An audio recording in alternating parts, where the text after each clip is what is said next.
সাগর পিছিয়ে না আমি একটা না না না না তোর যাইতো না একটা দৌড়ে গিয়ে পুলিশের ঢুকতে পাইবো না তৌহিদ বাবা লো থাকতে না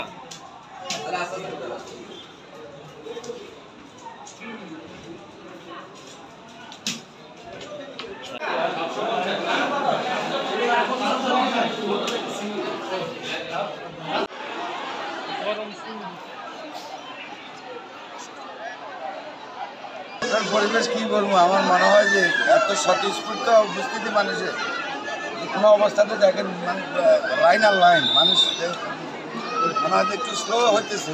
তারপর ভোটের পরিবেশটা কোনো সংখ্যা আছে কি আপনার মনে?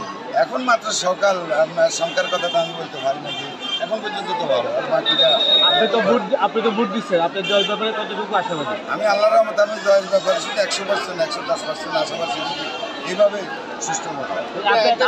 বাংলাদেশের ট্র্যাডিশন আছে যে বেলা বাড়লে হঠাৎ করে প্রার্থীরা কিন্তু সকালবেলা যদিও বলে যে পরিবেশ খুবই ভালো।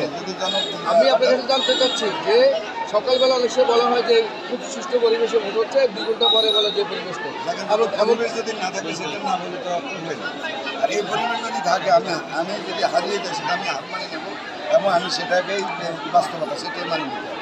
মানুষ 100% জয় ব্যাপারে আশাবাদী হয়, আপনি 110% জয়ের আশাবাদী কেন? আল্লাহর রহমতে আমি প্রথমে একটা ক্যান্ডিডেট দিয়েছি, আমি চারিদিকে খবর নিয়েছি সব দিকে। আর আমার ভোটাররা, আমার এলাকার মানুষ আমাকে কিরকম ভালোবাসে সেটা তো আমি জানলাম। আসছি ভোট দিতে। আমি ভোটের পরিবেশ দেখে আমার কাছে খুবই ভালো লাগছে এবং খুব প্রাণবন্ত উৎসবমুখর পরিবেশ দেখতেছি। আশা করি শান্তিপূর্ণভাবে আমি ভোট দিতে পারবো এবং খুব ভালো লাগছে এবং সরকারকেও ধন্যবাদ এত সুন্দর আয়োজন করার জন্য ভোটের পরিবেশ।